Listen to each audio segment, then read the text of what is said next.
এখন ওই রাত 11টার মতো বাজে। এখন আমি বসেছি এডিট করতে, ভয়েস দিতে। জানো তো, সোশ্যাল মিডিয়াতে নিজের জায়গা করে নেওয়া একটা বিশাল ভাগ্যের ব্যাপার। আসলে ঠিক কি ভিডিও বানালে ভাইরাল হওয়া যায় বলো তো, মানে মানুষজন দেখবে সেরকম ভিডিও। যাই হোক, সেসব কথা না হয় বাদ দিলাম, যা হবে সেটা পরে দেখা যাবে। Hello everyone, good morning. আমি সঞ্চয়িতা, তোমাদের জন্য নিয়ে এসেছি একটা ছোট্ট ফেসবুক ভ্লগ। জানো তো, আমার না এই সারাদিনের যে জার্নিটা তোমাদের সাথে শেয়ার করতে ভীষণ ভালো লাগে। একার হাতে সংসার সামলিয়ে, একটা ছোট্ট বাচ্চাকে সামলিয়ে আমার এতটুকুও ক্লান্তবোধ মনে হয় না তোমাদের সাথে ভিডিও শেয়ার করতে। জানি না, জিনিসটাকে আমার ভীষণ ভালো লাগে। জানো তো, যেদিন যেদিন সকালবেলা ঘুম থেকে উঠি কি সুন্দর স্মুথলি আমার সব কাজ হয়ে যায়, কিন্তু যেদিন বেলা করে ঘুম থেকে উঠে আমার কিছু কাজই হয় না, সব কাজ কিরকম একটা যেন ঢিলিমি লাগে, আলসেমি লাগে।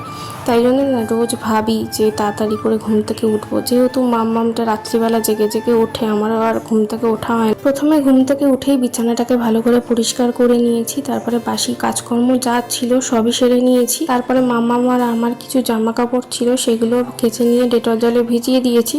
এখন আমার একটা পেন্ডিং কাজ ছিল, সেটা হচ্ছে মাম্মামের বটলগুলো ক্লিন করা। মাম্মাম যেহেতু ডে 1 থেকে ব্রেস্ট ফিড করে, সেই জন্য আমি দামি কিছু বটল নিয়ে নিই, মানে ফিলিপস অ্যাভেন্টের বটল আমি নিয়ে নিই।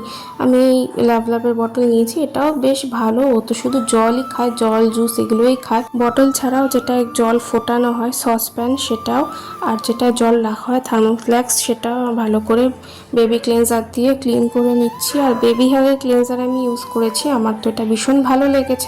আর এদিকে আমার বটলগুলো সব ক্লিন করা হয়ে গেছে, ওইগুলো রেখে আগে আমি স্নান করতে গেলাম, কারণ অনেকটাই লেট হয়ে গেছে। মাম্মামকে যেহেতু ব্রেকফাস্ট করাতে হবে, তাই একটু তাড়াহুড়োতেই ছিলাম। স্নান করে উঠে মাত্রই পুজোটা দিয়ে নিচ্ছি। আর দেখো, রোজ রোজ তোমাদের সাথে ভিডিও করি আর তোমরা একদিনও দেখোনি আমি ঠাকুরকে ফুল দিতে পেরেছি, কারণ বাজারটা এখান থেকে অনেকটাই দূরে। আর মাম্মামকে গরমের মধ্যে নিয়ে যাওয়া মানে ওরও কষ্ট গরমের মধ্যে, আর আমি নিয়ে যাবো ওকে কোলে করে, আমারও কষ্ট। আর তার থেকে বড় কথা, মাম্মামটা আমার ছাতা ধরে, তারপরে বাজারে ব্যাগ ধরে টানবে, তাই জন্য ওকে আরোই নিয়ে যাই না, নিজেও যেতে পারি না ওকে ছেড়ে একা ঘরে। যাই হোক, এখন মাম্মামের ব্রেকফাস্টটা রেডি করছি। আর বেশিরভাগ দিনটাই ও সকালবেলা হোমমেড সেরেলাক খায়। এটা যেহেতু বাড়িতে বানানো, ওর কোনো অসুবিধা হয় না খেতে, আর ও খুব ভালোবাসে সেরেলাকটা খেতে। আর আমার এদিকে চাটাও রেডি, চাটা হয়ে গেছে। আর নিজেরও জানো তো আজকে ভীষণ খিদে পেয়েছে, তো মাম্মামকে এখন ব্রেকফাস্টটা করিয়ে দিচ্ছি। আর প্লিজ ওর ওয়েট নিয়ে কেউ কিছু কমেন্ট পাস করবে না, ও ছোটোবেলা থেকে এরকম, আর যথেষ্ট পরিমাণে খাবার দেওয়া হয়। অনেকে আছে বলে খেতে দিই না, এই দিই না, সেই দিই না। আমি জানি আমার বাচ্চাকে আমি খেতে দিই কি না দিই।